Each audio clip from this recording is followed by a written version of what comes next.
Robert the Doll, supposedly known as one of the most haunted dolls in the world. His story begins in the early 1900s when a young boy named Eugene Robert Otto was given this doll, a handmade doll, by his parents' servant. Eugene quickly became attached to his doll that he named Robert. And not too shortly after he received the doll, he started experiencing some really weird events. The first weird hint was when Eugene woke up one night and thought the doll was sitting at the end of his bed just staring at him, which was not where he was placed before he went to sleep. Moments later, Eugene's mom started hearing a bunch of weird noises and screaming coming from Eugene's room. When his mom got to his room, the door was locked, and after she pushed it open, she saw that all the furniture in his room was turned upside down. And Eugene was begging his mom to help him as he was curled up in a ball crying in his bed. But Robert the Doll was still just sitting at the foot of it. Part 2 coming in like 2 seconds. Part 2 of Robert the Doll. So after that first event happened, the only words that Gene could spit out was "Robert did it," which he went on to say every single time something mysterious, strange, or destructive would happen in his life. Now, other weird events would happen too. Most often, his mom would hear Eugene talking to his doll, but would hear a weird distinct voice back that was not his. Now, Gene kept that doll for some unexplained reason throughout the rest of his lifetime, and eventually died in 1974. And when the new owner went to go move into Gene's old house, his 10-year-old daughter was excited to see a doll waiting for her in the attic.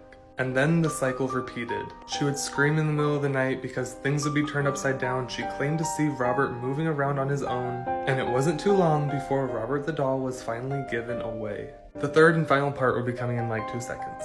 Robert the Doll, the finale. So once Robert the Doll was finally given away, he somehow ended up at a museum in Key West, Florida, which is where he resides as of now. The workers at the museum even had to put him in a glass case because they're afraid of him getting up and destroying the place. Other employees who work at this museum say that they can hear demonic giggling coming from the case, and others say that his facial expression constantly changes. But the creepiest thing that people have witnessed is that he will get up and put his hands on the glass. And you still can come to visit him at the East Martello Museum in Key West, Florida. However, the workers do warn you to ask Robert if it's okay if you can take a picture of him or with him, because those who haven't asked permission have come back and said that they have had some really unfortunate series of luck. But I encourage all of you guys to go to this museum and watch Robert as he's watching you. Don't forget to tag a friend in the comments who you'd go to this museum with, and don't forget to follow and like for more Haunted Doll series.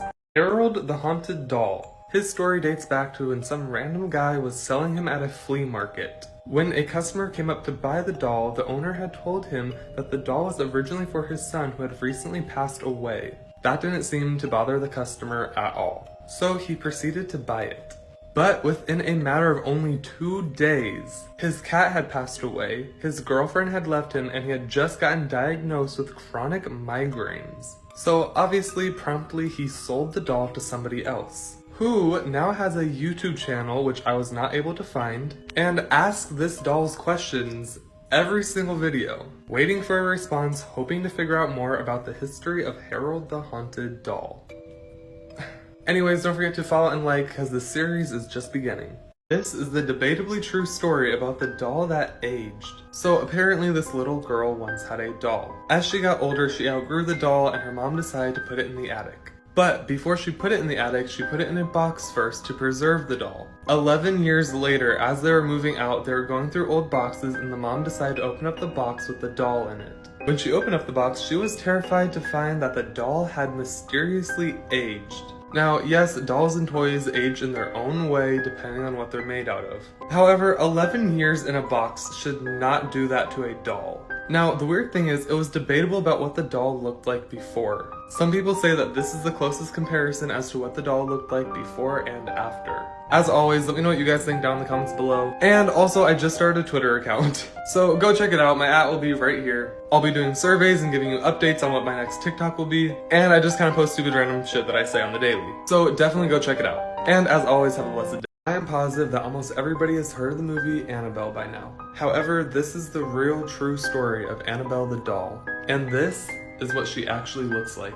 It all started when a girl named Donna received a Raggedy Ann doll from her mother in the 1970s. However, when the doll started exhibiting some really creepy behavior, Donna and her roommate Angie decided to call in a medium, who later revealed that it was actually possessed by the spirit of a 7-year-old girl named Annabelle Higgins. Apparently, that little girl was found dead near Donna's apartment and her spirit just wanted a place to live. So Donna gave permission for the spirit of Annabelle to live inside her doll, due to the fact that she thought this spirit was just a child. And that's when the doll started attacking Donna and Angie's friends. So they contacted Ed and Lorraine Warren, who actually discovered that the doll was being manipulated by a demon and actually just wanted Donna's soul. They even tried to get an exorcism on the doll that still didn't work. I'll be putting the last bit of the story in the comments. So it basically ends with the Warrens driving the doll away from the warehouse, and their car would continuously break down and randomly stall for no real reason, leading them to eventually put Annabelle in their museum. Mandy the Haunted Doll. This doll resides in the Quesnel Museum located in Canada, and the staff who works at the museum keep her in a separate display case because when she was displayed with other dolls, she would knock them over. And visitors have noticed that their cameras will fail when trying to take a picture of her, and other items around the museum will randomly go missing. Now, historians think that Mandy is a porcelain-made doll in Europe in 1910. And when the previous owner went to go donate her doll to the museum, the only thing she told them was, "I can't have this doll because it cries at night." Do you guys have any stories of haunted objects that you once had as a kid? Let me know down in the comments, and don't forget to follow and like for more of this series. Stay spooked! Charley the Haunted Doll is one of the most creepiest dolls in the world with the most mysterious origin story. Charley was first discovered in the attic of an old Victorian home in upstate New York in 1968. Locked away in a trunk with a newspaper clipping from the 1930s and another piece of paper with the Lord's Prayer on it. And the family decided to place this doll next to their other kids' toys. The youngest daughter claimed that Charley spoke to her in the middle of the night, and all the other siblings refused to even go near this doll. Then scratches started appearing on the little girl's body, and that's when the family finally decided to put it back in the trunk and donate it to another creepy oddities museum. And in case you were wondering, that museum is in Massachusetts, right next to Salem. And don't forget to tag a friend in the comments if you would ever go to that museum with them. And don't forget to follow and like for more of this series. Stay spooked. This is the scariest doll in the world. She is known as Letta, a 200-year-old doll carved out of wood with real human hair. The doll's owner, Mr. Walton, claims to have found her in the early 1970s while exploring a deserted home in Australia.